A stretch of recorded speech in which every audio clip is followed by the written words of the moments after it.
peaches. Hey y'all, cooking, cutting up, keeping it real. Peaches. I want to show y'all what's coming out of my oven. A peach cobbler.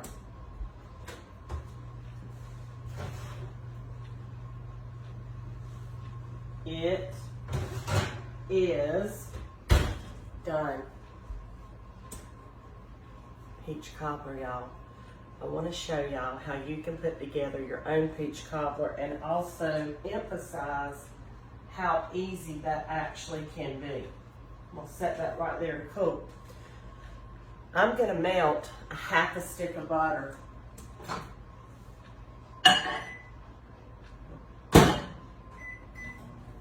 In my microwave. This is a real simple recipe. It's one that anybody can do. I'm going to show you with peaches, but I want you to know that you can do it with any fruit that's coming in at whatever season that you're in where you live, okay? So peaches are coming in here in North Carolina and South Carolina and Georgia. So I wanted to show y'all what I'm going to do with simply about 2 big peaches that I've cut up so that I won't waste them. I'm going to make this cobbler. And this recipe, I can choose to eat it now. I can also choose to put it in the freezer, okay?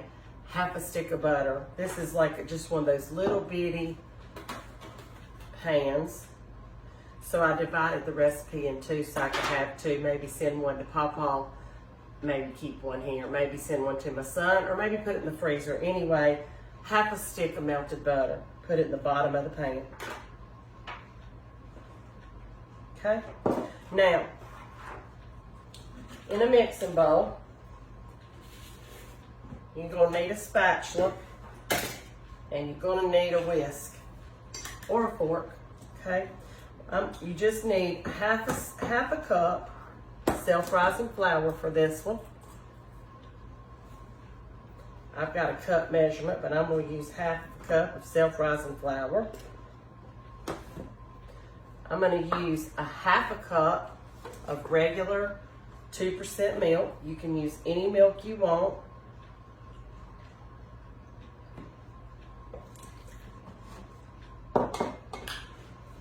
I'm going to use a half a cup of white granulated sugar in mine.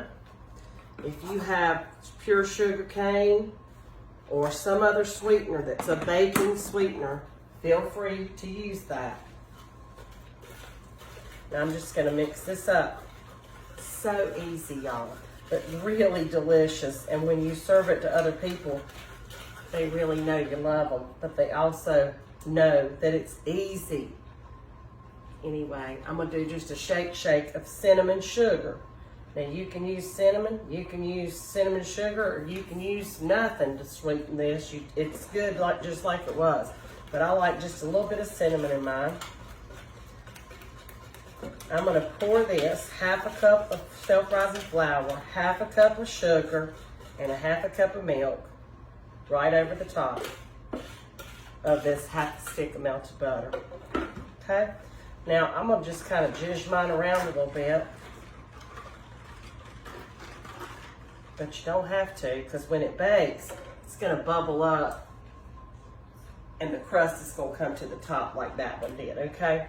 Now I'm going to take these peaches. I did not put sugar on these peaches. They really didn't need it, to be honest with you, if you just wanted to eat them like they were. But since I'm making a cobbler, I'm going to sprinkle just a little bit of this cinnamon sugar over the top. If you want to add some nutmeg be good. Or a teaspoon or so of vanilla. This is going into a 400-degree oven for about 35 minutes.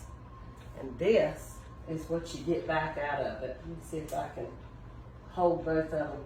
Let me put this one in the oven. Set my timer.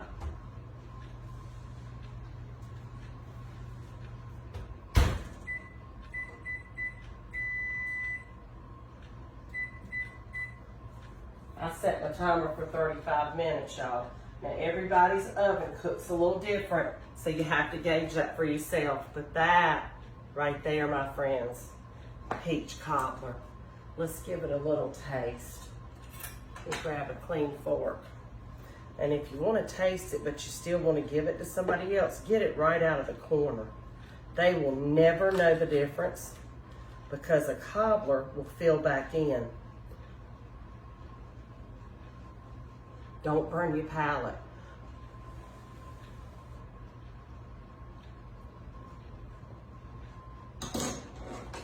And that, my friends, is how you make something that you love for somebody you love. Give it a taste, make sure you did it right. Peach cobbler. That's what's coming in our area. Peaches. Great way to utilize those peaches. And tell somebody else you love them. Anyway, thanks for visiting my kitchen. We'll see y'all. Bye.